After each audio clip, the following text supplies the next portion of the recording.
That's when I first started picking up the basketball, but basketball wasn't my favorite sport at that time.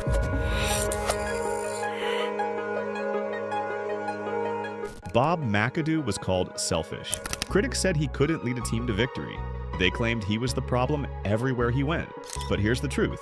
McAdoo was a victim of bad management and terrible timing, not a cancer to his teams. And when you look at who he named as his toughest opponents, you'll see a player who respected greatness and competed at the highest level. Let me take you back to the mid-1970s when Bob McAdoo was changing basketball forever. Playing center for the Buffalo Braves, McAdoo did something nobody at his position was doing. He stepped away from the basket and shot jump shots. He faced up against defenders instead of posting them up.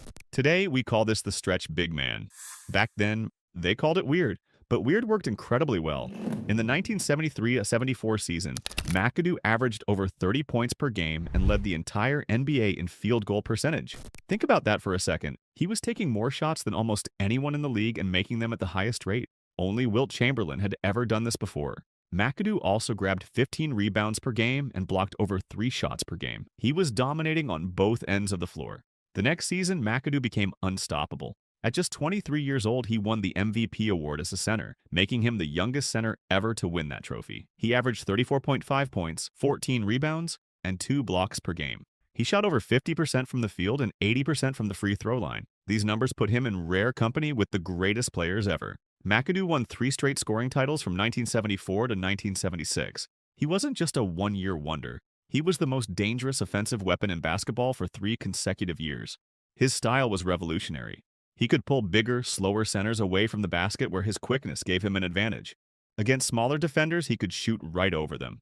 There was no good way to guard him. Coaches had never seen a center play this way before. Now, before we go further, I want you to do something. Hit that subscribe button right now because we're about to break down how McAdoo's career fell apart through no fault of his own. And drop a comment telling me if you think McAdoo was truly selfish or just misunderstood by the media. I want to hear your thoughts on this. Despite all his success, the Buffalo Braves started falling apart. But it wasn't because of McAdoo. The team's owner had money problems. When McAdoo's contract was coming up for renewal, the owner didn't want to pay him what an MVP and 3-time scoring champion deserved. So what did they do? They traded away everyone. For a brief moment in 1976, the Braves had one of the most talented front courts ever assembled. They had McAdoo, Moses Malone, and Adrian Dantley all on the same roster. Can you imagine how dominant that team could have been? But Moses Malone played exactly 6 minutes for Buffalo before getting traded away for cash and draft picks. The owner wanted to save money, not win championships. The owner even gave rookie point guard Ernie DiGregorio a bigger contract than McAdoo initially. When McAdoo, who was clearly the better player, asked for more money, the owner called him selfish and unrealistic. This was pure deflection. The organization was broke and poorly managed. They blamed their best player instead of admitting their own failures. When McAdoo got traded to the New York Knicks in December 1976, he kept producing at an elite level. He averaged nearly 27 points and 13 rebounds per game. His scoring average with the Knicks is still the highest in franchise history, but the team wasn't built around his skills. The Knicks had an old-school coach named Red Holzman who wanted slow, methodical basketball. McAdoo's face-up, fast-paced style didn't fit. McAdoo would get frustrated watching the team's guards walk the ball up the court. He'd call timeouts and ask his teammates to give him the ball more. The New York media pounced on this. They called him a ball hog. They said he only cared about his own stats. But what else was he supposed to do? He was the best player on a struggling team that refused to play to his strengths. The Knicks went through multiple coaching changes while McAdoo was there. The team had no direction. Players kept getting traded. It was organizational chaos. But when the team failed to make the playoffs, who got blamed? Bob McAdoo. Not the coaches, not the front office. The star player became the convenient scapegoat for all the franchise's problems. During the same period, McAdoo was going head-to-head with Kareem Abdul-Jabbar, the greatest center of that era. These two had some incredible battles. In the 1974 MVP voting, McAdoo finished second to Kareem. In 1975, McAdoo won the MVP. Then in 1976, Kareem barely beat him again by just 16 votes. For 3 straight years, McAdoo was either the best or second best player in basketball. When they played against each other, McAdoo more than held his own. In the 1974-75 season, McAdoo averaged 34 points and 10 rebounds in their 4 matchups. In one memorable game, McAdoo scored 37 points while playing all 48 minutes and slightly outscored Kareem's 36 points.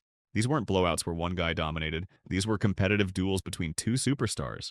The fact that McAdoo could go toe-to-toe with Kareem proves something important. He wasn't some volume shooter who put up empty stats. He was competing against the absolute best and winning those battles. Yet somehow, the narrative became that McAdoo was the problem. After the Knicks, McAdoo bounced around to Boston, Detroit, and New Jersey. Each stop was brief and unsuccessful.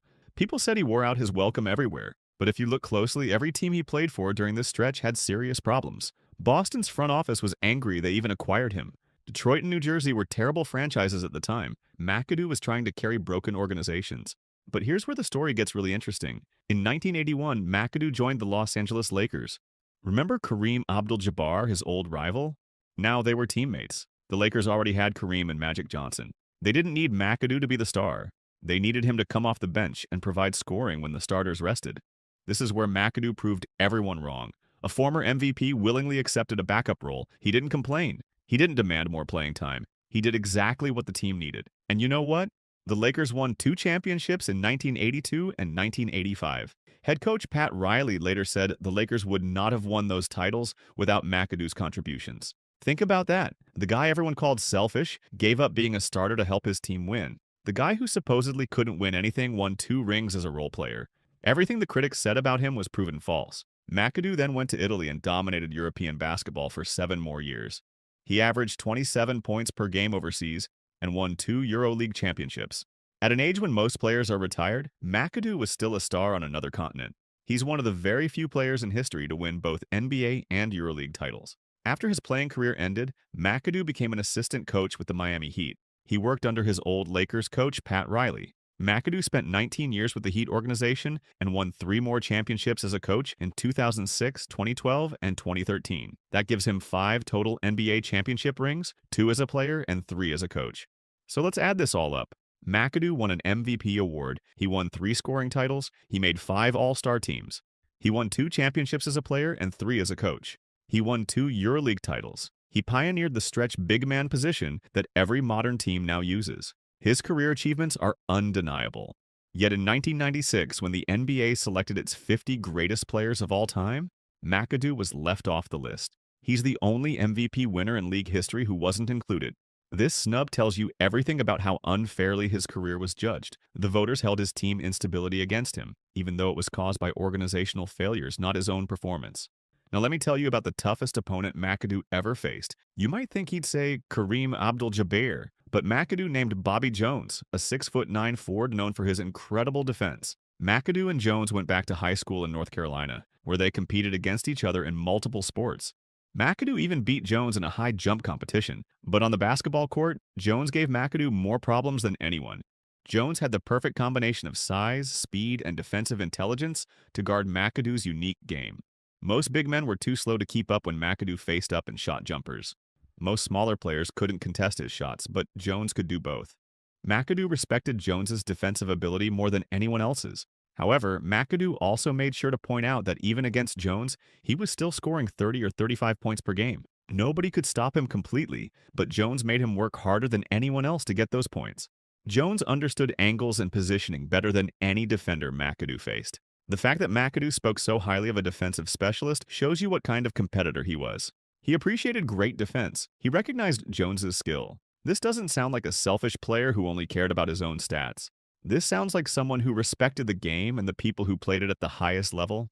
McAdoo's legacy has been slowly repaired over time. He was inducted into the Basketball Hall of Fame in 2000. When the NBA celebrated its 75th anniversary in 2021, they created a new list of the 75 greatest players ever. This time, McAdoo made the cut. The league finally recognized what he accomplished. Looking back at McAdoo's career, the pattern is clear. When he was on stable, well-managed teams, he thrived. In Buffalo, with good coaching early on, he won an MVP. With the Lakers in a defined role, he won championships. With the Heat as a coach in a stable organization, he won more rings. When teams were chaotic and poorly run, like the mid-70s Braves, the late 70s Knicks, and his brief stops elsewhere, things fell apart. That's not a coincidence. Great players need good organizations to succeed. McAdoo had the talent all along. What he didn't always have was competent management supporting him.